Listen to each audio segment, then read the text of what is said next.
Welcome, everybody. And this is a first. Never done a webinar on Sunday. Thank you so much for coming. And this is the first of hopefully a series of events on patient advocacy. And this is actually something I've kind of it's very new to me. Because normally I produce events in healthcare, health AI, and I had we all care about patients in healthcare in that world. And in my professionally, when we have events, we mention them, but the conversation tends to revolve around regulatory buy-in, operational buy-in, clinical buy-in, financial buy-in. Those are the sources of authority with the power to say no to change. So they dominate the conversation, and we'll just mention patients. Now, I'm going to bring on our first speaker. And by the way, I'm killing time because we're still letting people in. And I'm going to bring on Shanise, who was the first patient advocate I ever met. Hello, Shanise. Thank you so much for coming today. Hey, Jose. Thank you for having me. And, you know, a massive light bulb went on when I met you, because when I met you, I was going in thinking, okay, Shanise is going to be a source of information. This is I come from the technology world. You get information from patients and then you deliver services. What the light bulb was like, oh, wait, she's a source of leadership. I wasn't expecting that. And it actually didn't happen. It was like, it actually came to me like when I was editing the video. I said, wait a second, she's the leader. She's not somebody you kind of query for information. And and I've featured on a webinar before. Thank you so much for coming. And that's why I brought you on first. And I'm still learning. And I'm wondering if you could, have I introduced you well enough? And also, I'm at one of your events, the Advocates Table. I wonder if would you mind telling us a little bit about the Advocates Table before we start? Sure. The Advocates Table is a business that I created when I was going through my breast cancer journey, and it is my passion project. I turned my pain into purpose, and the Advocates Table is a community rooted in healing, early detection, and patient empowerment. And so that is why I'm here to discuss a little bit about my journey and why those three areas that I talked about are very important to me as a person and as a patient as well. You know, one of the, I'm wondering if you could talk to us a little bit about how, about people, how should people advocate for themselves during treatment? I know people go into, they're in shock, am I going to die? And then you're actually having the treatment, and you can have brain fog, confusion. You don't understand all this technology and terms and tests you're going to, and can be very reactive. Mhm. And but then you've got to and I think when you advocated for yourself, you led your treatment, Right. and what advice do you have for people who want to do that? That Sure. So I will, just for those who are just joining, I'll just go ahead and let everybody know again. My name is Shanise Pearce. I'm a wife, mom of three, the founder of the Advocates Table. Again, is a community that's rooted in healing, early detection, and patient empowerment. I am also a survivor of triple negative breast cancer. I want to give a little bit about my story just so that people know if you don't know where you came from, you don't know where you're going, right? So my journey started back in 2020 when genetic testing revealed that I carried both PMS2 as well as the BRCA2 gene mutation. That changed everything for me, where I began preventative care right away, including a hysterectomy. And in October of 2023 was when I was diagnosed with triple negative breast cancer after a breast MRI. I went through 12 rounds of chemo, a double mastectomy, and later deep flap reconstruction surgery. But my story isn't just about cancer, it's about how I fought for myself, as Jose stated, how my family stood beside me, and how creativity gave me the space to heal. And that's what I'm here to discuss today. So, how did I advocate for myself during treatment? So advocating for myself meant that it meant to refuse to be passive in my care. When I received my diagnosis, I had already learned how to ask questions, get second opinions, and speak up when something just didn't sit right with me. I didn't wait for anybody to take charge of my healing. I chose to be that person myself. I brought someone with me to my appointments to take notes, ask why things are being done, and made sure that I understood the long-term impacts of every decision that I made. And if anything was made on my behalf, I said no to things that didn't align with what I needed. And I said yes to learning more, even when I was scared. Advocacy isn't just about demanding things, though. It's about knowing you're allowed to take up space in the room. Your life is on the line, so you deserve answers. And if the answers that you're getting aren't enough, then you deserve better ones. And that's what self advocacy is to me. And thank you for that, Shanice. No problem. And I remember something you said to me. You talked about the village you have around you, Yes. and you also talked about you're meeting people who've got cancer all the time, even though you no longer have cancer. You're going into the hospital Mhm. and you're seeing people in Yes. the room.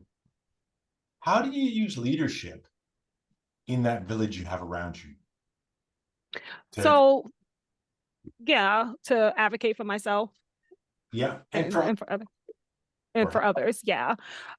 So leadership for me wasn't about me being strong all the time. You know, people always tell you, "Oh my gosh, you're so strong," and then inside, I'm like, "Oh, right?" So it was about being honest and intentional, right?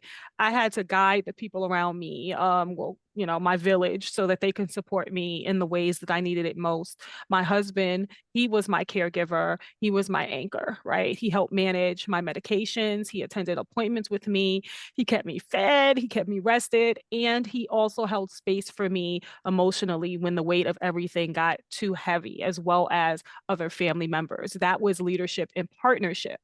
Our children, they carried the emotional side of my diagnosis. They learned how to be present, how to sit with pain, and how to love me through everything.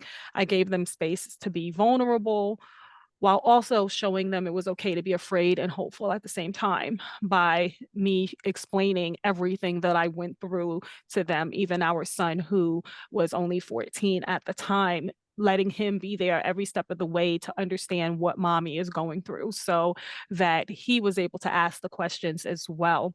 And even at work for me, leadership showed up. My boss, she took the time to understand my schedule for my appointments. I put them on her calendar and always let her know what I was doing, when and where, and my post treatment fatigue. She knew how to support me because I communicated with her clearly. I was very transparent. And for me, that's the key: clarity, trust, and the courage to ask for what you need. Sometimes leadership is saying, I can't do this alone, and I'm going to guide you on how to help me. And that's where the power comes in. I've been to one of your events, and one thing that really struck me was we did a coloring exercise, Hmm. and I think when I first went out, like, coloring, really? And I was like, okay, I got one. I had a fine colored pencils, right? I did, it's like, wow, wow, I haven't never done this before. And I wonder if you could talk about tapping into creativity and using Sure. creativity and but that was you. I mean, that career blew me away. Well, it blew me away too because I didn't know that I would use coloring in this way. I had a very good friend who, when you're sick, people come over and say, "Hey, I want to bring you this gift." And she brought me a coloring book and colored pencils. Excuse me. And I was like, "What is this? I'm not going to be using this." And then I started to color and I was like, "Oh my God, it was so amazing." So healing wasn't just about what was happening in my body, it's about taking care of your mind and spirit too. And that's where coloring became a lifeline for me. It gave me something that I could control when so many things felt uncertain. I can sit in stillness, focus on a single line of color, and give my brain space to rest. When I color, I only think about what I'm doing at that time. And you can use whatever it is that makes you happy to color. Like you can use paints if you want to. I personally use magic markers. I tried all different types of things. Coloring pencils, I didn't like it. It was too light. Crayons, I really felt like I was a child with crayons, but magic markers were something that I felt like I could control the colors. And as I colored, each page helped me feel present and whole, even in the middle of a storm. Beyond coloring, I leaned into journaling, creative writing, music, affirmations. So on my event that you attended, I had words of affirmation to help. I had some music along with those words of affirmation. And these healing outlets helped me process grief, joy, and everything in between. I wasn't just surviving, I was actively creating a space for peace and purpose. That's why I now center creativity in my advocacy work. Are dance. I have a daughter who dances. And so that's something else that I'm going to be incorporating into my advocacy work. Poetry. I now also have a podcast on YouTube where I have poems that I use to help me release, just for a sense of release. These are tools of resistance and recovery for me. They help us find ourselves again, and that's the kind of healing every survivor deserves. That resonates with me. It's like you touched on change, processing, and it's difficult for people to process change. And one way to do that is with some kind of ritual, some kind of narrative. And what about somebody who's like, maybe they're like, oh, I don't want to do coloring, but they want to explore some kind of creative outlet, but they're kind of feeling like, oh, what? And it's almost like there's too many options. Hmm. You know what I mean? And it's almost kind of daunting, and then it becomes like almost like it can be quite crippling. Like, oh, I have to do something creative. What? And it's like, oh, it becomes another job. And that's why it's important to know what works for you. Coloring worked for me. That doesn't necessarily mean that that will work for everyone. Do something that comes to easy to you, right? Not something that you have to work hard at. If exercise is that thing, go ahead and do that. Make sure that it's something that gives you that release that you're looking for. If you're still feeling like it's a job, then that's not the thing that's giving you a release. It's adding more stress to an already stressful situation. So you have to channel what makes you go and what makes you feel at peace. And whatever that is, then go for it and do it. So I'm rooting for everybody. And please feel free to definitely reach out at any time. I am here to support you as well as all of the other guests that are amazing that I know personally that are on this call as well. So, yes, thank you for letting me share my heart with you, Jose. Whether you're newly diagnosed, a caregiver, or a supporter, remember this. You have the right to ask questions, the power to lead your village, and the ability to heal in ways that make you feel seen, heard, and whole. And I'm grateful to be here and I'm rooting for everybody. Thank you, Shanise. Thank you. I put Shanice's LinkedIn profile in the chat. I think most people are on LinkedIn. I know some people aren't. We're going to bring Shanise back. We're not getting rid of her.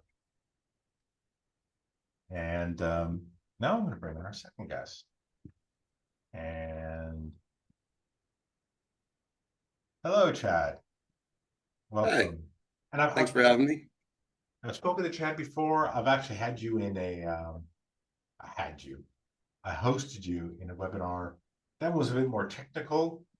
We were talking about AI and living guidelines, and you're an oncologist, but you're wearing a different hat than most oncologists do. Well, I mean, you've worn all the hats, I think, in oncology, and I think a lot of people don't know about the hat you're currently wearing. By the way, have I introduced you well enough? Maybe you want to add to that and describe the hat you're wearing. Sure. Well, thanks again. It's an honor to be here with these other guests who are strong, experienced, empathetic. It's a wonderful topic. It's growing immensely. Patient advocacy, specifically. I mean, probably the first statement out of the gates would be that whether you know it or not, as a patient here in the US, be it cancer, chronic disease, acute care, even regular medicine, um, probably everybody needs and deserves an advocate of some sort. Like Shanise was saying, you can find your own, you could seek out many of us that are starting to dive into this space. I'm a practicing oncologist for 23 years. Have worn most hats in academic, community setting, private settings, run departments and tumor boards and clinical trials and all the things that your average or common oncologist might be in a role of. A couple of years ago, however, with the institutionalization or the corporatization of medicine happening, as many of us have experienced, I set out to decide start something a little bit different that I thought really was needed.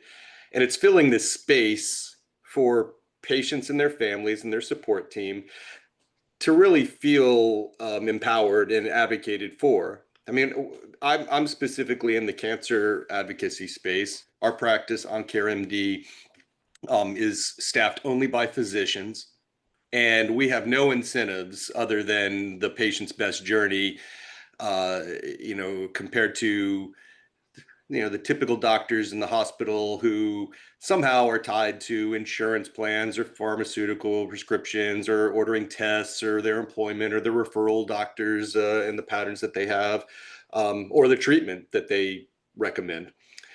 And I wanted to cut through all the red tape of that and really just get down to helping patients with what I felt was going to make more of an impact. And over my career, the origin story really is that most oncologists, we help one or two or more friends and family every month probably who have a new cancer diagnosis. If you think about in the US this year, there's going to be over 2 million new cancer diagnoses, um, just in this year. And everybody's one step away or touched by someone with cancer in their lives or themselves. And what happens when you hear that C word is it's scary. You're kind of drowning in information overload, be it from your family and friends and support system or the doctors. You don't really speak the language, so there's this urgency that accompanies all of it as well. It's really overwhelming and traumatizing and hard to prioritize what is the most important next step and how do I become educated so I can be an informed consumer of healthcare, which is what Shanise was kind of alluding to. I mean, the way I say it is that unfortunately the landscape is such that most of your treating doctors are so busy juggling so many things that in essence they're spread thin, and it's not to any blame of their own. They just don't really have the capacity to take care of us all in the way that we as individuals would like or deserve, which is in a very personalized manner. Every patient and their family comes to a cancer diagnosis or any big medical diagnosis with their own personal background, history, philosophies, beliefs. as a person, as an individual. And then additionally, what's specific to their disease is extraordinarily unique. So it's really hard to offer cookie cutter based treatment based on statistical analysis and studies and things that touches on every aspect of healing and living and wellness and trying to achieve a cure, or just a more smooth, error-free experience as you're going through everything that lies ahead after a cancer diagnosis.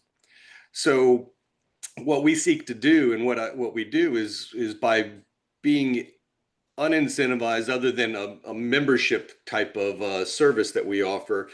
We're not tied to any of the treatments, any of the tests, and we are experienced expert oncologists in many aspects. And you only deal with us as oncologists. It's not just social workers or nurses or navigators, often who are incentivized by a system or an employer that provides them to help a patient navigate through one hospital system. So we started this practice up, and we've been helping patients now for a couple of years. And it really is a unique opportunity and a privilege, because I can spend more time now with patients than I've ever been able to. There are so many unique aspects to each patient's journey that require both a medical experienced knowledge base, as well as an empathetic and experienced ear on how to navigate through all of this. So what we do is we try to, our mission is advocacy through education. Now, we act as a liaison as well between the patients, their families, and their treating doctors. And most of the doctors, once they realize that we even exist, because a lot of doctors say, well, I'm your oncologist, why do you need another one? Well, we have the time, the space, and energy to focus only on a handful of patients at a time, and spend as much time as it would take for each patient to develop a strategic plan and feel supported in the execution of that plan as their journey proceeds. And it's a very simple model. It was just cutting through all the red tape and giving patients after hours, over the weekends, holidays, whenever, in the comfort of their own home, the opportunity for experienced team of oncologists to dive deep into their medical records. We obtain their actual medical records. We go through them with a fine-tooth comb, make sure that all the I's are dotted, T's are crossed. With the amount of scientific innovation and advancement that's happening right now, there are so many exciting things to individualize in what's called precision oncology, or whole person care, that it's quite overwhelming for a doctor, much less a patient and their family, to go through. So after we've done that, usually within 2 to 3 days of meeting a patient and their family, we spend 2-3 hours developing and listening and being present to get to know what's unique about them, what's important to them, what's going on in their lives when this occurred, to develop a language and a fluency with what's happening on the medical side. We develop a strategic plan with them that they can then take with them to their treating doctor's visits, their consultations, the number of different appointments that all of a sudden get on their calendar. And we basically help point them in the right direction at the start. Now, that a second opinion is actually kind of easy to get. There's a lot of people out there giving opinions and can decipher the extraordinarily large amount of medical information and options. But what we really found was in the execution of that treatment plan, with every twist and curve that they might encounter as they go through treatment, diagnosis, or further diagnosis, treatment, management, and then survivorship thereafter, where you're just trying to keep them cancer free once hopefully you help get rid of the evidence of the original diagnosis, by having lots of touch points. We meet with patients in the comfort of their own home, by video or by email or phone or text, whatever modality they find easiest and most convenient in real time. We can address questions, concerns. When their friends or family say, you need to go here, you need to talk about this, or you need to look into this, we can quickly decipher, because there's very little that we aren't quite familiar with. Now, taking care of the whole person requires a certain ability to listen and experience to kind of know, okay, what are the implications of that person's unique, identity, characteristics, personality traits, preferences, beliefs, etc. So we meet with them before every doctor's visit, before every scan, before every test. We develop a short list of bullet points to help them ask the questions the way they would like, or the way that it would be most understood by their treating teams. And then we debrief with them after those visits as well, to make sure that we stay on track, that nothing is confusing or gets missed, or isn't explained in a way that the patient and their family really leave feeling like they've got this plan.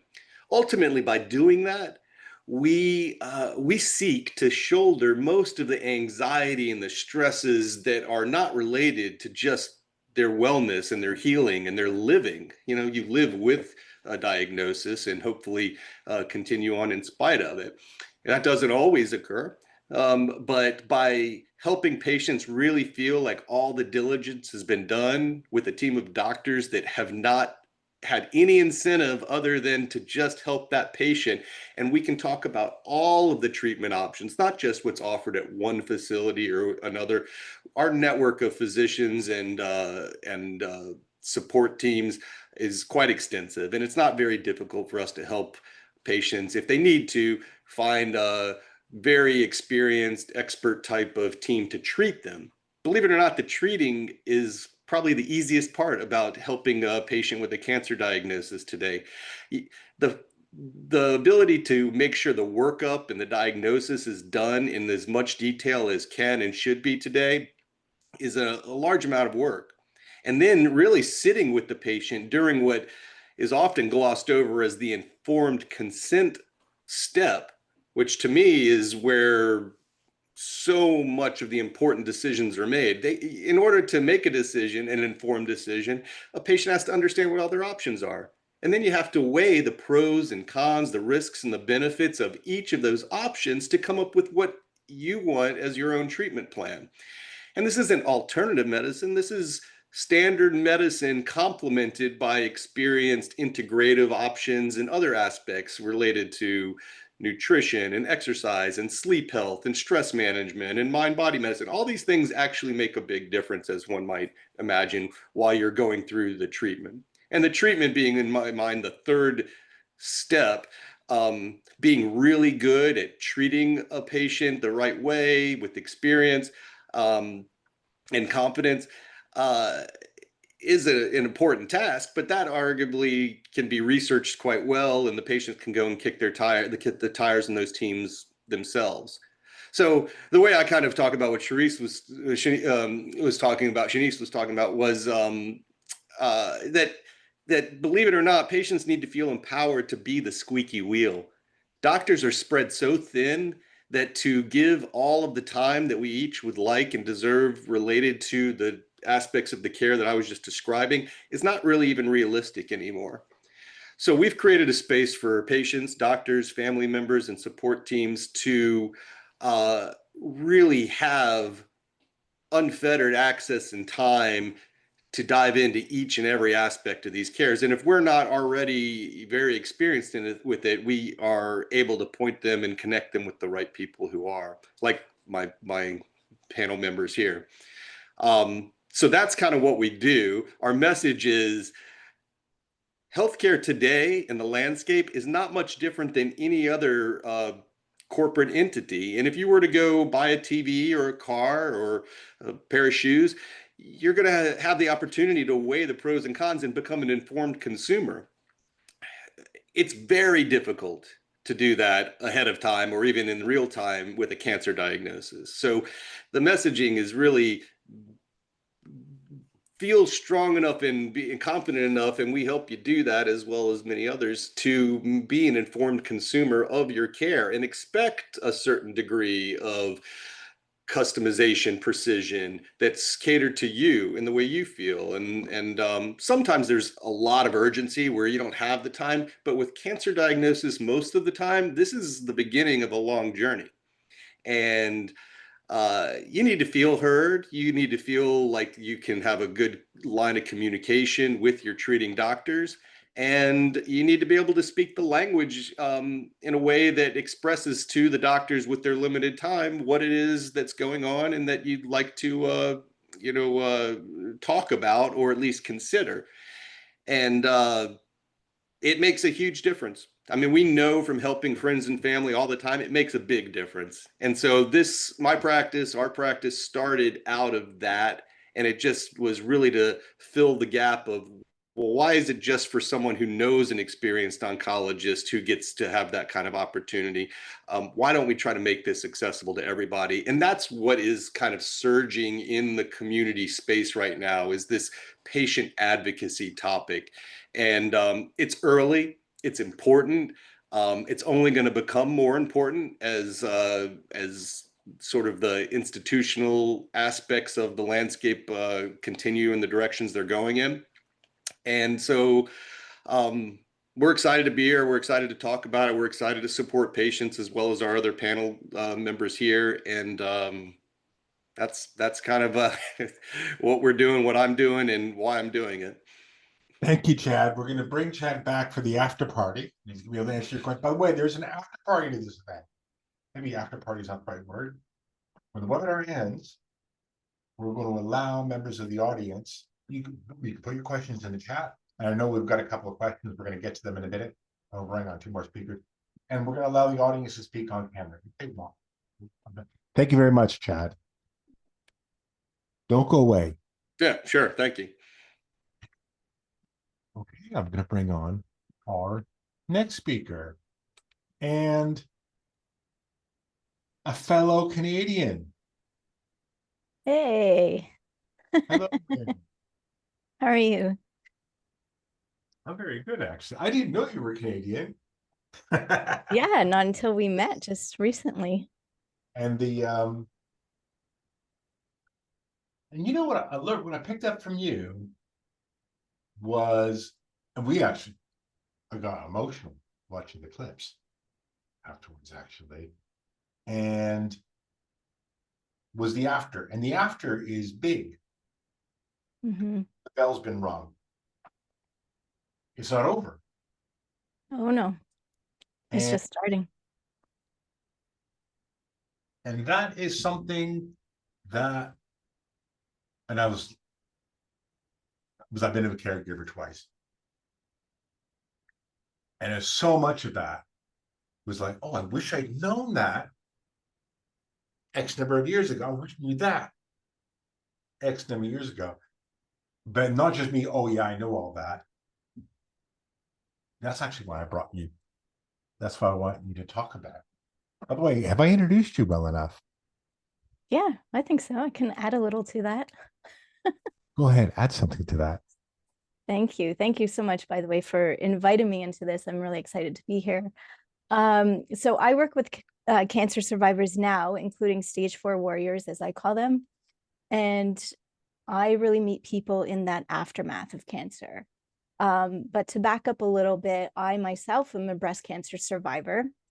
And prior to that, I had my own interesting health challenges, and then breast cancer happened after that. Everything was one after the other. So I had an interesting journey, should I say, and very little emotional, mental support going through all of that.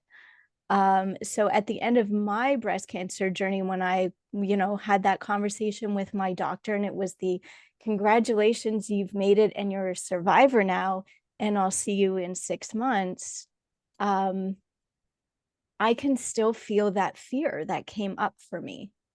And I said to him, well, okay, what do I do? And he said, what do you mean? And I'm like, well, what do I do for the next 6 months if I'm not going to see you? And he was very confused. He was my reconstructive surgeon, very compassionate, very hands-on. He was amazing, but he was not prepared for that question. And he said, go live your life. And I was like, but everything's changed. I don't really understand what to do. Like, how do I do that?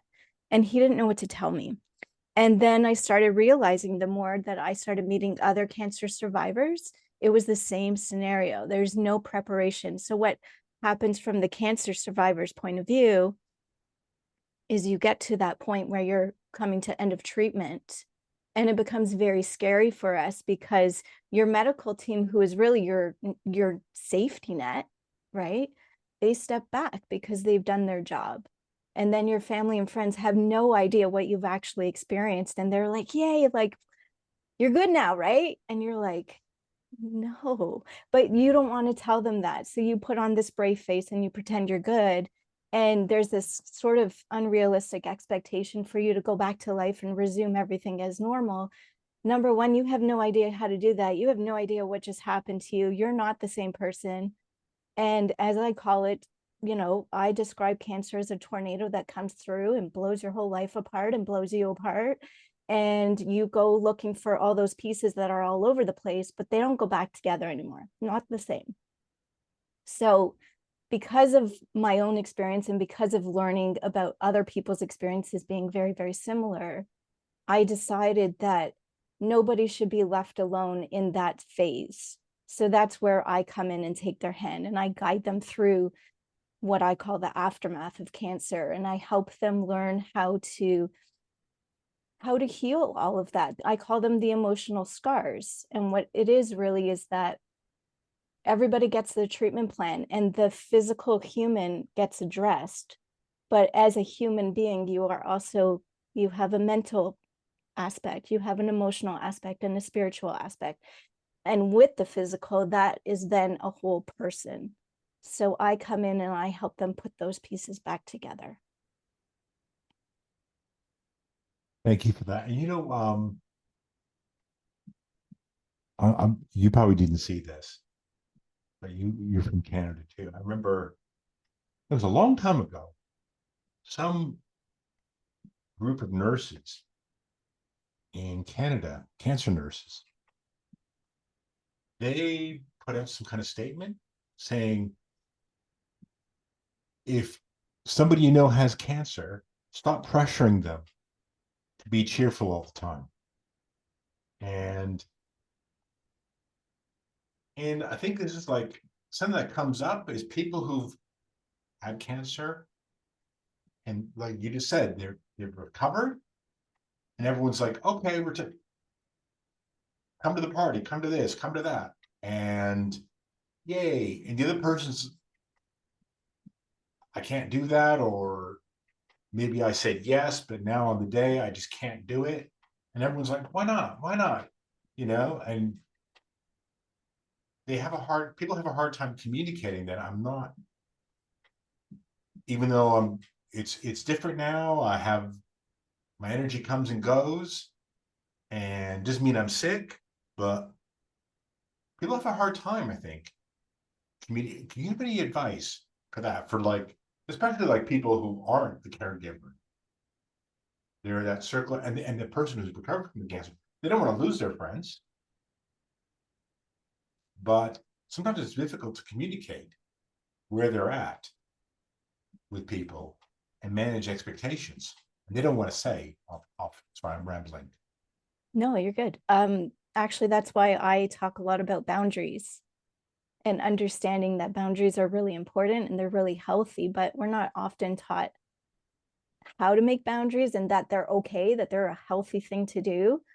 So I teach people that. But before anything, the person who's just gone through it, the key part that I find is often missing is they don't give themselves permission to be really upset, to get really angry, to be messy. A lot of people that I work with, they tend to kind of feel like they need to stay strong and hold it together for the sake of everybody else because they're expected to be brave, and they don't want to, in their words, they don't want to show they're ugly. They don't want to break down and start crying. They don't want to describe that, their brain doesn't work the same way anymore. Their body doesn't work the same way. They feel like a stranger inside their own body and they don't know what to do about that. There's such a big conversation around that question. The people outside of the person who's gone through cancer, especially if they're more further back, like friends, for example, or family that wasn't like right in there, they don't understand because it's not really often spoken about openly what happens going through cancer. So I don't think it's anything of their fault either. It's sort of like this unknown gray area that not a lot of people really understand how to navigate. But I think asking questions from both sides is really important, just being honest. But being honest requires a certain amount of vulnerability that takes a lot of courage. And I find that sometimes people need that permission to be able to offer that, to be that, to get sort of, people don't want to show the all the sides of being a human. Sometimes it's really uncomfortable and sometimes it's not pleasant. You know, we're not, the expectation we put on ourselves to be like, oh, I'm really strong and oh, I'm really brave. It's like, we don't even want to be that, but we don't have a choice. And I think that's also misunderstood. You know, it's like, oh, you were so brave. It's like, well, I didn't have a choice. Like I faced my mortality. It was like, I did the best I could because what was my other option? So it's a very complicated conversation. This is something I've noticed. I was thinking about the other day. When I started the webinar, I was talking about how healthcare conversations tend to revolve around clinical, operation, financial, and because they're the people who have the power to say yes or no, to change. Mm-hmm. Patients don't have the power to say yes or no. And that's maybe why they get decent, and it's not. Sorry, that's I don't know. a question. Yeah, I don't know if I would say that. I don't think I would agree entirely with that. I think a lot of times people don't necessarily know. So from the patient side, I think number one, sometimes they may not be aware that they can say yes or no. And sometimes I think they might be afraid, because I have the utmost respect for doctors, but sometimes people look at doctors as sort of like a higher human being than the rest. And I understand it, but I don't think it helps anybody, you know? So like I said, when I was going through my own cancer journey, I had those moments. I had an oncologist who tried to use fear to scare me into doing things. And when I asked questions, I was told not to ask questions. And she literally told me to shut my mouth and listen to her. And that's when I fired her, because my perspective was, if I don't feel like my life is safe in your hands, because that's what I'm being asked to do, then you can't be my doctor. It doesn't mean I don't respect a doctor, but I don't respect you with my life. Like, it just doesn't work for me. And so people, I think, need to start understanding, like you said earlier, like, this is your health, this is your life. It's really important for you to actively be participating in it with your medical team. You are a team with them. You're all trying to do the same thing, but you have a voice in that too. And I think sometimes people aren't confident in that, or they're just not sure how to kind of maneuver in there, you know, and that's where the advocacy is so important. Can I ask you a quick question? You can ask me whatever you'd like. Cancer survivorship and social media. So somebody who survived cancer, obviously their friends, their close friends and family know.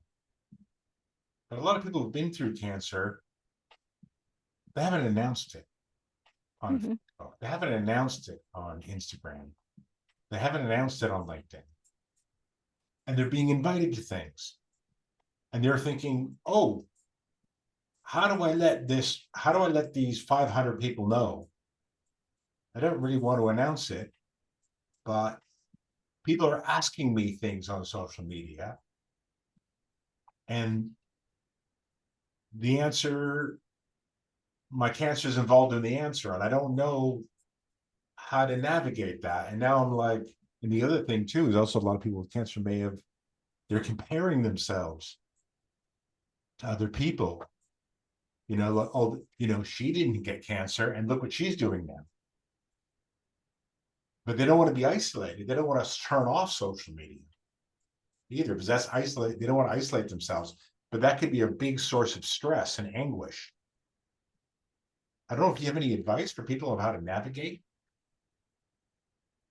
That's a big one. The comparison thing also goes into one person comparing their cancer experience with another person who's gone through cancer. And that's like, whoa, don't even go there, because I feel like cancer is a very personal experience, and every single person, you could take two people diagnosed with exactly the same thing, same treatment, same everything, their experience is going to be entirely different. So I think right off the bat, I just want to kind of put that there, because it's actually really common that you'll go into a group for cancer survivors or people just diagnosed or going through treatment, and they start comparing notes. And then they start feeling like, oh, I didn't have it as bad as that person. It happens in my own community. So I'm putting that out there because I also fell into that trap earlier on. And it's just a huge disservice to everybody. But in terms of not wanting to say it on social media and then having people inviting you, but you've not said anything so they don't know, there's a few layers in there. I would say it's such a personal choice. Not everybody wants to express their health history, and that's perfectly fine. So I think everybody has, again, this to me brings up boundaries. You're not obligated to participate in things you don't want to participate in. And I don't think you need an explanation for it either. I think you can just politely decline. And if it's something that happens multiple times with maybe the same person who's inviting you, then maybe at that point you might want to say, hey, I really appreciate that you've been inviting me to do this, and I really want to do it. However, right now I'm going through something and I would love to maybe in the future, but right now I'm not able. And that's really as far as it needs to go. You're not obligated to tell people things you don't want to share. Does that help? That was brilliant. Okay, thank you. Thank you, Ryn. Don't go away. Thank you. We're going to have an after party, everybody.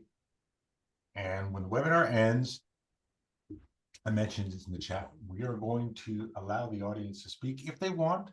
We'll bring them on camera. We're going to have a little chat. Thank you, Ryn. And final speaker. Oh, I can hear her already. Hello, Ebonie. Hi, Jose. How are you? I'm very good. That's good. I'm just really honored to be here. Thank you so much for inviting me to do this. Thank you. And actually, when I met you, I was like, what's this? That wasn't it. You're talking about sex. We're talking about cancer. What are you talking about? And I get it now. And I was just like, and the reason why, just like healthcare, we don't talk about sex. Yeah. I've done we don't talk about sex. It's just, it's KPIs and this and that and compliance and regulatory clinic and all these things. No one ever talks about sex. And but one thing I've learned from you, well, I kind of know about sex, but one thing I learned from you is that sexuality is a really important part of someone's identity. Absolutely. Yes, it is. Being a whole person, and cancer affects that. It does. And one thing that I think you said to me, maybe I'm paraphrasing, people deserve to have good sex. They do. I don't think I'm paraphrasing. And you've done a lot of work in educating people about how to navigate. It's not just about sex, into relationships, pleasure. Mhm. And that's what I brought you on for. Mhm. The end. I wonder if you could have I introduced you well enough? As Ryn and Shanise said, I can, add a little bit more. As both of my, I guess my webinar mates and as well as Chad, but with Shanise and Ryn, just like with them, one of the reasons that I am such a staunch patient advocate is because I am also a breast cancer survivor. I am a bilateral breast cancer survivor. My experience is going to one institution who missed a cancer diagnosis that I had, and they found a second lesion when I went to my second opinion. And that meant within like 45 days, I was diagnosed with cancer twice. And as I matriculated through that experience, I just noticed that after my surgery, taking the medications, just simply dealing with my diagnosis in itself, was a very challenging thing. And as I spoke to more women, it became very clear that discussions about healthy sexuality and sexual wellness were really not being addressed within the clinical setting. And that causes a lot of angst in women, a lot of disappointment in women because cancer takes and takes and takes and takes. So it is important for us to to reclaim as much of our humanity as possible. It's important for us to retain as much of the happiness, the joy, and the optimal quality of life that we possibly can. So as I was navigating these changes, the scars in my body, how I felt about my initial reconstruction, the weight that I gained in response to the medication that I was on, I was just navigating so much dysfunction, if you will, and I really didn't find support. And because of that, I created my own company, which is Proud Lab, which is a patient advocacy organization that supports women and couples to maintain healthy sexuality as a critical component of optimal health. And so with Proud Lab, we aim to do 5 things. We aim to educate, and not just educate the patients, but also educate the providers about why these conversations are so important, how these conversations can be integrated into your care plans from diagnosis all the way through survivorship. And we want to make sure that we communicate to the patients and the providers that this is a collaborative exercise in making sure that the full humanity of a patient is being addressed and not just their diagnosis. Now, in addition to the education, we also want to make sure that we advance research. I just attended a cancer conference with thousands of scientists, oncologists, researchers. There were 0 presentations about sex, sexuality, and sexual health. And we're adults. We all got here the same way. Somebody had to have sex with someone else. And we want to have pleasure. We want to have joy. We want to have connection in our lives. But when you are navigating something like cancer, it is even more critical that you're able to maintain those connections, make sure that you have the proper education. making sure that you have the context for which to view and really digest a lot of the information that you are receiving at that time. Thirdly, we complement the care of physicians. We understand that some physicians do not have the bandwidth to have these conversations.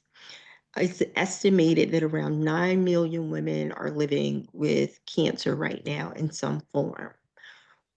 According to the American Society for Clinical Oncology, there are about 30,000 oncologists right now that are available.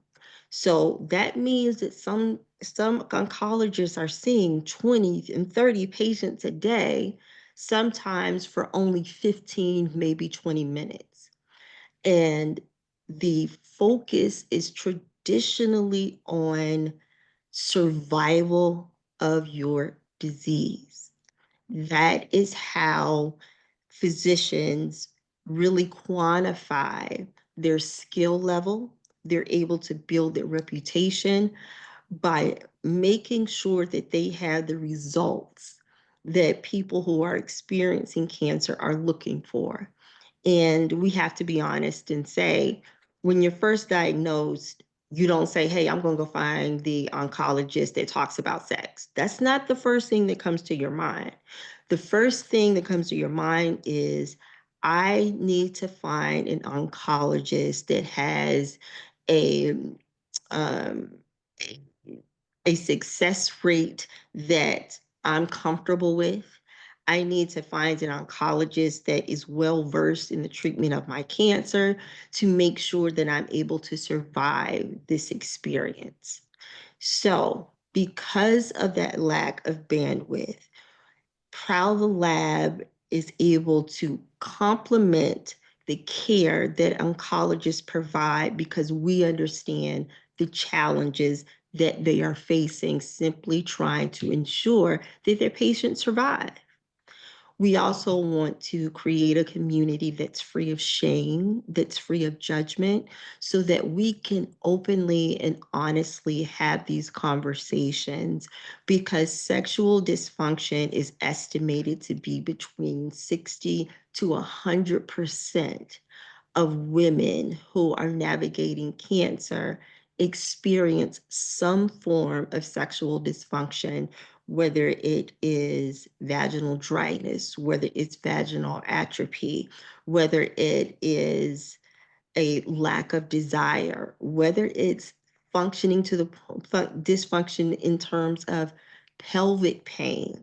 So they are not able to have that physical intimacy with their significant other that they were probably used to.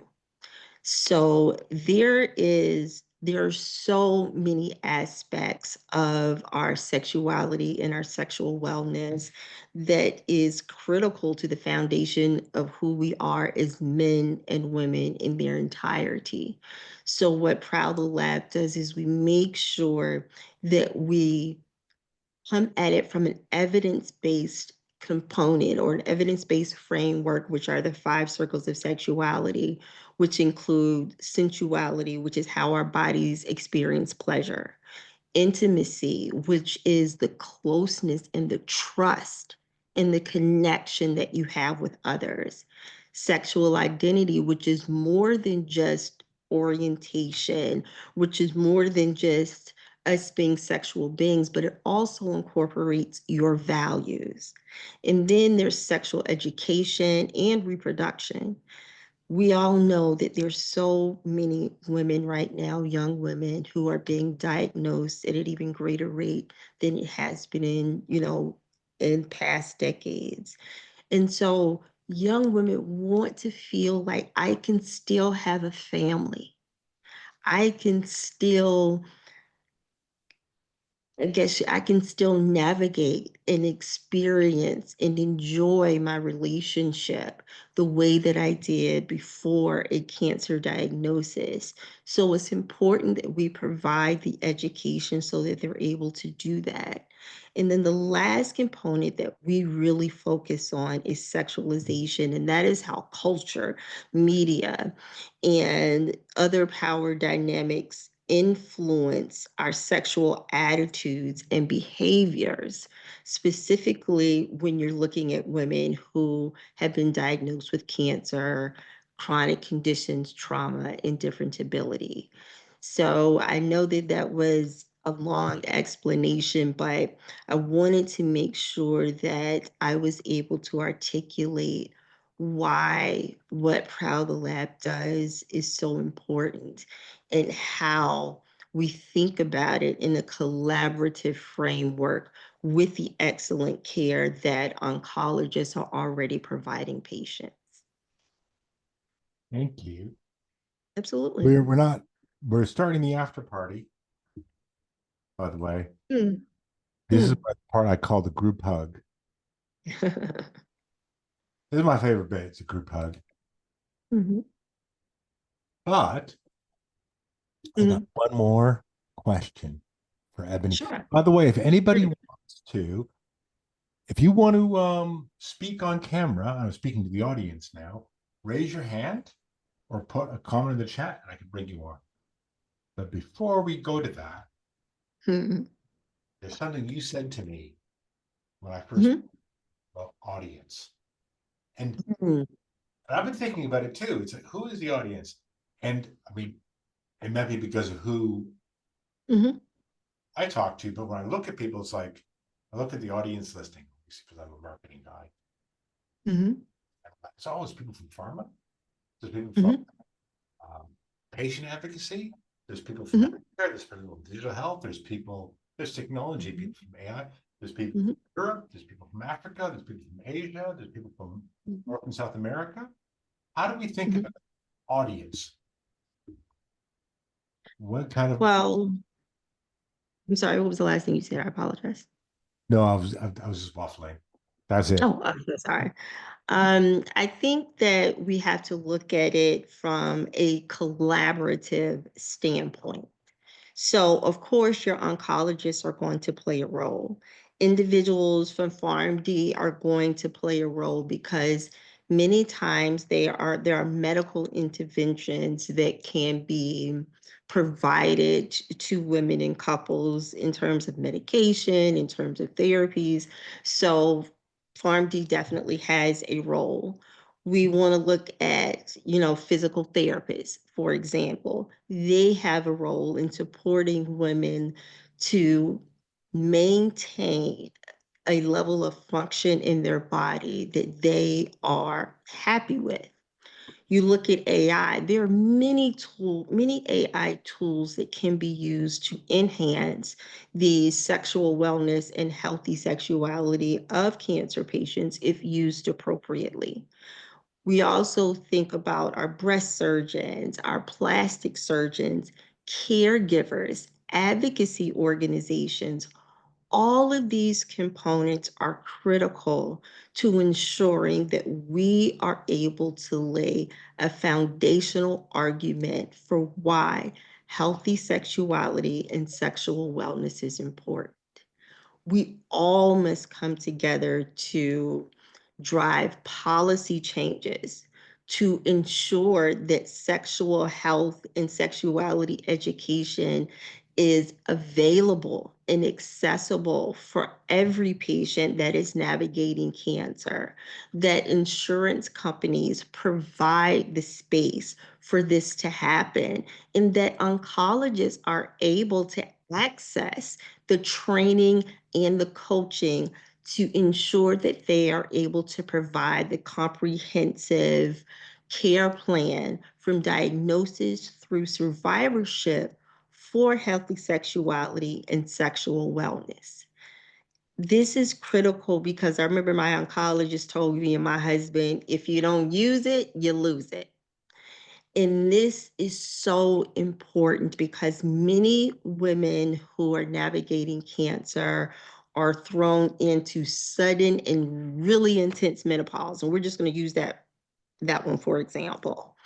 And so they need proper medication to make sure that they're able to manage, potentially the hot flashes that they are having.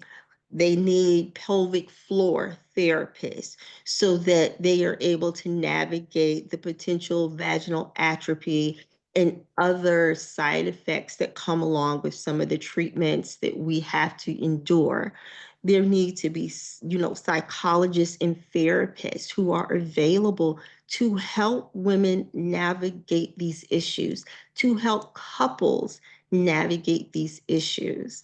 And so it's important that from the onset of your medical care plan for your patients, this is part of the framework that your practice adapts to ensure that your patient base is being supported in its full and honestly, in its capacity and its worthiness, if you will.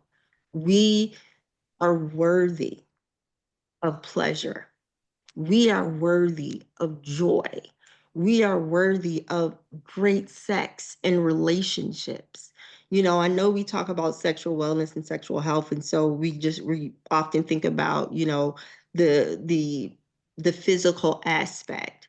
But there are women who are navigating gynecological cancers, for example, who may not be able to have vaginal to penis sex, if you will, or penetrative sex. So there needs to be other options that are available for those patients so that their intimacy, their connection, their ability to function is supported, and that there are mechanisms in place so that they know what to expect, how to mitigate the circumstances of treatment and many of the side effects that come after treatment. And as Ryn mentioned, there are so many services that cease to exist once cancer patients hit that 5-year mark. There needs to be some plan to continue to support patients in their sexuality and in their sexual wellness, because many of the effects that we experience last far longer than the treatment lasted and our relationship with our oncologist lasted. So it's important to make sure that everybody has a seat at the table when we're discussing how to support the sexual wellness and the healthy sexuality of cancer patients. Thank you. That was very powerful.